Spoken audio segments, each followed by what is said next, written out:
Assalamualaikum warahmatullahi wabarakatuh. Alhamdulillahi nasta'inuhu wa nastaghfiruhu wa na'udzu billahi min syururi anfusina wa min sayyiati a'malina may yahdihillahu fala mudhillalah wa may yudlilhu fala hadiyalah. Asyhadu an la ilaha illallah wahdahu la syarikalah wa asyhadu anna Muhammadar Rasulullah la nabiyya ba'dah. Yang saya hormati Bapak dosen pengampu, Bapak Apoteker Wahyudi, S.Farm MSI, yang saya banggakan teman-teman seperjuangan. Sebelum itu, marilah kita panjatkan puji syukur kepada Allah Subhanahu wa Ta'ala, dan tak lupa pula kita berselawat dan berangkaikan salam kita hadiahkan kepada Nabi Muhammad SAW.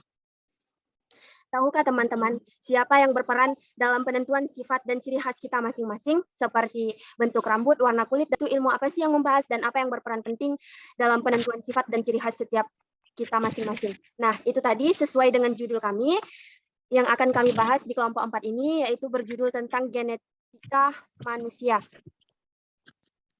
Sebelumnya, izinkan saya memperkenalkan teman-teman kelompok saya. Yang pertama yaitu sebagai moderator, saya sendiri Putri Herawati, dan yang kedua ada pemateri pertama yaitu Anissa Humairah, dan yang ketiga sebagai pemateri kedua Faiza Dianur Amanda, dan yang keempat ada pemateri ketiga yaitu Tri Wulandari, dan yang kelima ada pemateri keempat yaitu Ulfa Khairunisa.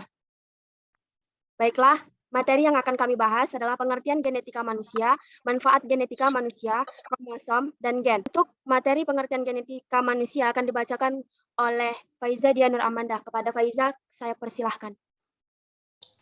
Baik, terima kasih Putri. Sini akan saya bacakan pengertian genetika manusia.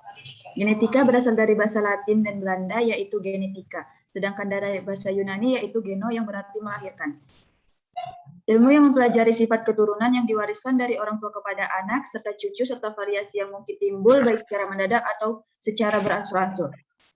Mempengaruhi ciri-ciri yang diwariskan dapat berbeda pada setiap orang. Informasi genetika disebut sebagai genom atau gen. Salah satu faktor yang dianggap mampu meningkatkan atau menurunkan risiko seseorang terhadap suatu penyakit. Seperti dapat kita lihat pada gambar, kita bandingkan kita dengan saudara kita. Apakah kita ada persamaan dalam bentuk fisik maupun sifat, atau bandingkan juga kepada ibu atau ayah. Apakah kita ada persamaan fisik maupun sifat? Baik, materi selanjutnya akan dijelaskan oleh rekan kita yaitu Anissa Humairah. Kepada Anissa Humairah saya persilahkan. Baik, terima kasih. Di sini saya akan menjelaskan manfaat rekayasa genetika manusia. Yang pertama ialah pembuatan insulin manusia oleh bakteri. Ialah merupakan protein yang bertugas untuk mengatur metabolisme gula dalam tubuh, seperti contohnya penderita diabetes. Di sini terdapat gambar proses pembuatan insulin. Ialah mengisolasi plasmid dari E. coli. Plasmid adalah salah satu dari bahan genetik bakteri yang berupa untaian DNA berbentuk lingkaran kecil. Selain plasmid, bakteri juga memiliki kromosom. Keunikan plasmid ini adalah ia bisa keluar masuk tubuh bakteri dan bahkan sering bertukar antar bakteri. Plasmid yang telah diisolasi dipotong pada segmen tertentu menggunakan enzim restriksi endonuklease. Sementara itu, DNA yang diisolasi dari sel pankreas dipotong pada suatu segmen untuk mengambil segmen pengkode insulin. Pemotongan dilakukan dengan enzim yang sama. DNA kode insulin tersebut disambungkan pada plasmid menggunakan bantuan enzim DNA ligase. Hasilnya adalah kombinasi DNA kode insulin dengan plasmid bakteri yang disebut DNA rekombinan. DNA rekombinan yang berbentuk disisipkan kembali ke sel bakteri. Bila bakteri E. coli berbiak, maka akan dihasilkan koloni bakteri yang memiliki DNA rekombinan. Dari koloni bakteri tersebut lalu dilakukan isolasi untuk membuat strain murni bakteri dengan DNA rekombinan. Bakteri dengan strain murni DNA rekombinan inilah yang melalui proses metabolismenya akan memproduksi hormon insulin. Saya akan melanjutkan yang kedua, antibodi monoklonal. Di sini terdapat gambar. Yang pertama terdapat sel kanker dan target kanker antigen dan antibodi serta reseptor. Nah, maksud dari itu ialah antibodi monoklonal menghambat interaksi antara sel kanker dengan reseptor seluler dalam tubuh. supaya sel kanker tidak terikat dengan sel tubuh kita, dengan mencegah masuknya sel tersebut untuk menginfeksi sel tubuh kita. Antibodi monoklonal dapat meminimalisir terjadinya perburukan kondisi dan percepatan pemulihan gejala. Yang ketiga, terapi gen manusia. Untuk kelainan genetik yang disebabkan alel tunggal rusak, memasukkan alel baru ke dalam sel germinal. Sudah, Baik. terima kasih. Baik, materi selanjutnya yaitu kromosom yang akan dijelaskan oleh saya sendiri. Pengertian kromosom. Kromosom berasal dari kata Yunani yaitu kroma dan soma, yang artinya warna, sedangkan soma artinya tubuh. Para ilmuwan memberi nama demikian karena molekul ini merupakan struktur sel atau tubuh yang terdiri dari warna-warna tertentu jika dilihat dari mikroskop. Yang kedua, yaitu kromosom adalah benang kromatin yang memendek dan menebal saat sel dalam keadaan membelah, yaitu pada tingkat metafase. Dapat terlihat kalau kromosom terjadi pada keadaan metafase, kromosom ini terletak di dalam inti sel, di mana ia akan kelihatan jelas ketika ia mengalami proses metafase. Lalu, kromosom berfungsi sebagai tempat penyimpanan informasi genetik yang akan diturunkan dari induk ke anak sampai membentuk sifat dan ciri khas individu itu. Lalu, tubuh kromosom terdiri oleh benang-benang kromatin yang disusun oleh asam nukleat, DNA serta RNA, dan protein. Di tempat inilah suatu individu akan ditentukan apakah individu ini akan berciri khas berambut keriting atau lurus ataupun ikal sesuai dengan bentuk kromosom autosom ataupun seks kromosom yang diwariskan orang tua kepada anaknya. Struktur kromosom terdapat telomer. Telomer ini merupakan daerah ujung kromosom yang berfungsi untuk menjaga stabilitas ujung kromosom agar DNA tidak terurai. Lalu ada kromatid. Kromatid ini merupakan satu dari dua lengan kromosom. Lalu ada matriks, di mana matriks merupakan cairan yang mengisi seluruh bagian kromosom.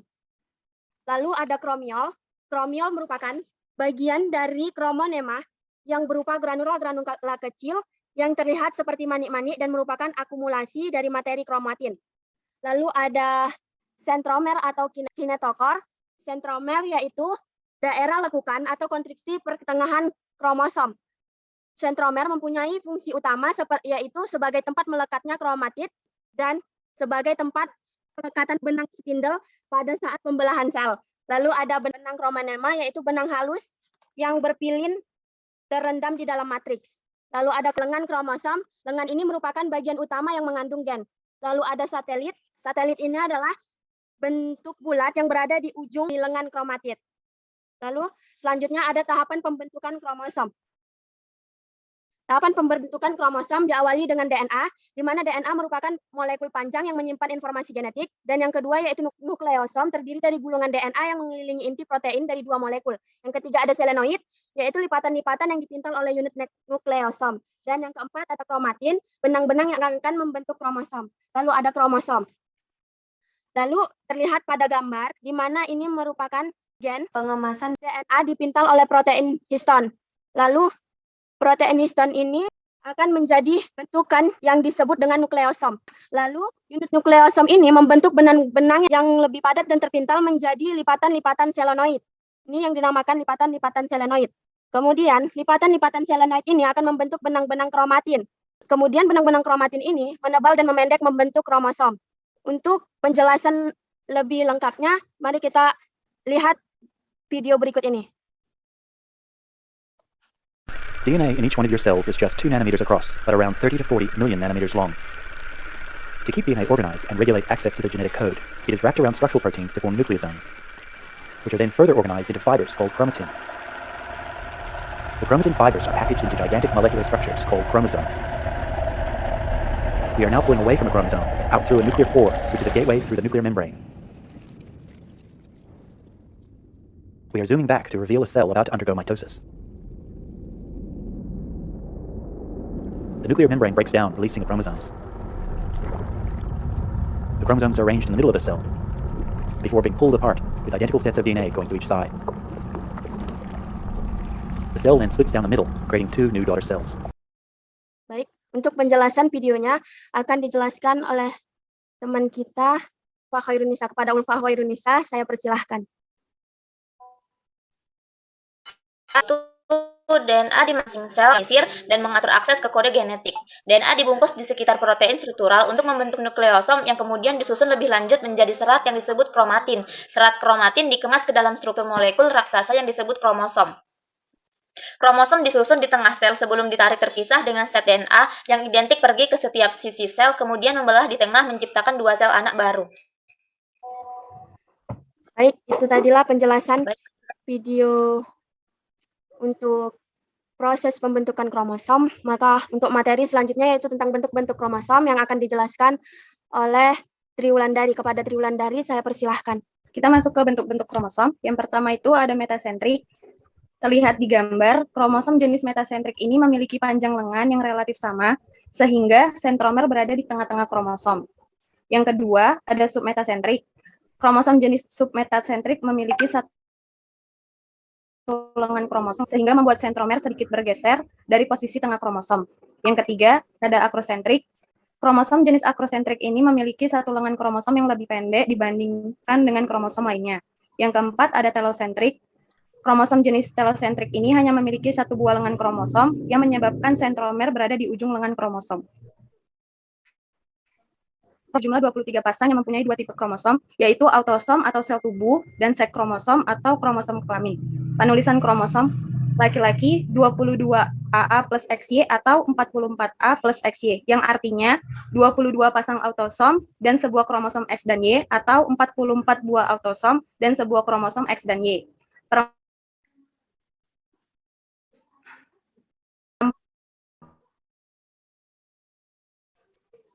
Perempuan, yaitu kromosom X dan X dan Y. Terlihat di gambar, manusia terdiri dari 23 pasang kromosom, di mana untuk 22 pasangnya disebut autosom atau sel tubuh, dan yang di nomor 23-nya disebut kromosom kelamin atau seks kromosom. Baik, materi selanjutnya yaitu tentang pengertian gen yang akan dijelaskan oleh rekan kita, Ulfa Khairunisa. Kepada Ulfa Khairunisa, saya persilahkan. Ya, materi selanjutnya akan saya bahas yaitu pengertian gen. Gen ialah materi genetik yang tersusun atas DNA yang berada pada kromosom, unit dasar pewarisan genetik yang diturunkan dari orang tua pada keturunannya. Memiliki 20.000 hingga 25.000 gen dalam kromosom manusia.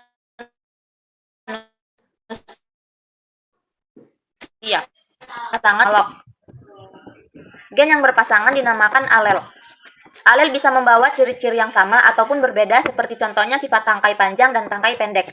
Gen terbagi menjadi dua, yaitu genotip dan fenotip. Genotip sendiri ialah dipakai untuk menyatakan keadaan genetik dari suatu individu, berupa homozigot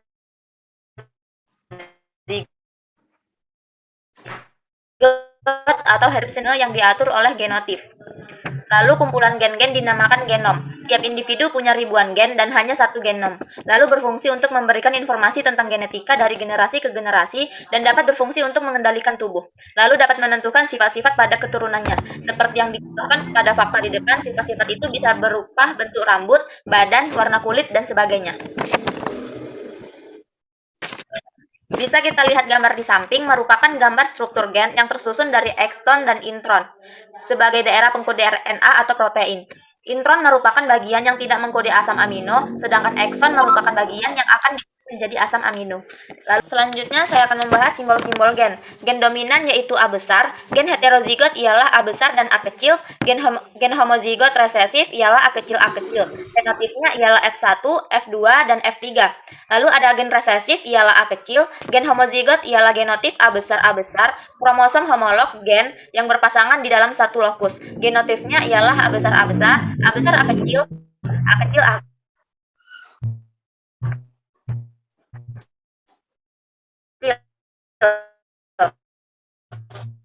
Apabila dalam gen yang berpasangan di dalam lokus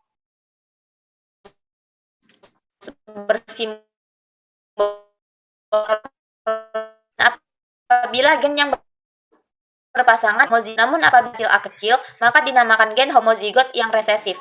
A besar, A kecil, A kecil, inilah yang dinamakan genotip apabila gen-gennya berpasangan. Terima kasih. Lalu materi selanjutnya yaitu tentang penyakit genetika yang akan dijelaskan oleh rekan kita, Faiza Dia Amanda. Kepada Faiza Dia Nur Amanda, saya persilahkan. Baiklah, di sini saya akan menjelaskan tentang penyakit genetika. Yang pertama itu Down syndrome. Down syndrome merupakan penyakit yang terkait genetik diakibatkan terjadinya mutasi pada kromosom. Pada kromosom terdapat satu salinan ekstra pada kromosom ke-21. Penderita ini cenderung ke penundaan perkembangan kognitif. Dapat dilihat pada gambar, dapat 3 buah kromosom pada nomor 21. Hal inilah yang menyebabkan perbedaan bentuk wajah, warna mata, bentuk telinga, bentuk jari pada kaki, bentuk jari pada tangan, dan bentuk lidah. Yang kedua, thalassemia. Thalassemia merupakan kondisi genetik keturunan yang menyebabkan menyebabkan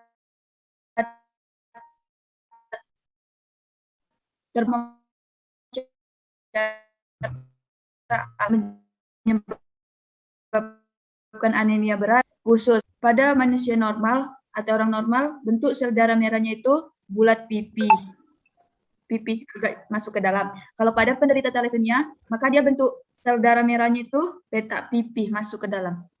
Baik, sekian dari hasil presentasi kami. Maka kami akan membuka sesi tanya jawab. Kepada teman sekalian yang ingin bertanya, dipersilakan untuk raise hand.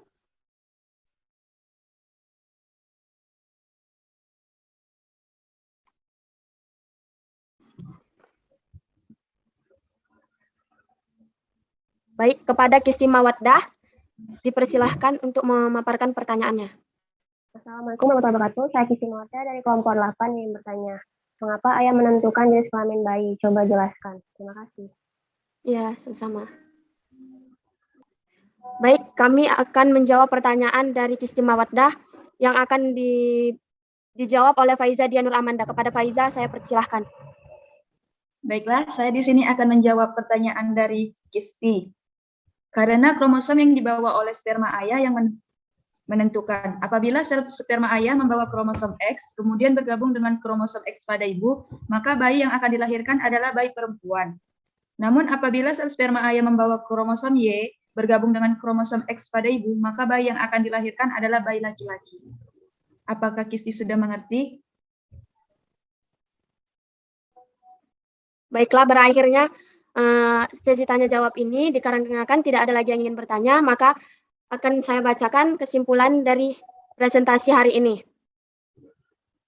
Kesimpulannya yaitu, genetika merupakan ilmu yang mempelajari sifat keturunan yang diwariskan dari orang tua kepada anak sampai cucu serta variasi yang mungkin timbul balik secara mendadak atau secara beransur-ansur. Informasi di genetik disebut gen. Genetik juga menjadi faktor meningkat dan menurunkan resiko penyakit.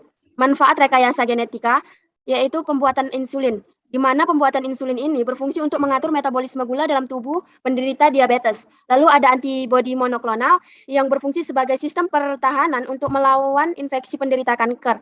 Lalu ada terapi gen yang berfungsi untuk penderita kelainan genetik yang disebabkan alel tunggal rusak. Kromosom adalah benang kromatin yang disusun oleh asam nukleat dan protein yang memendek dan menebal saat sel dalam keadaan membelah, yaitu pada tingkat metafase. Jadi kromosom terletak di dalam inti sel. Tahapan pembentukan kromosom yang pertama yaitu DNA, lalu ke nukleosom, kemudian selenoid, dan selanjutnya kromatin, lalu terbentuklah kromosom. Bentuk-bentuk kromosom ada 4. Yang pertama yaitu metasentrik, submetasentrik, akrosentrik, serta telosentrik.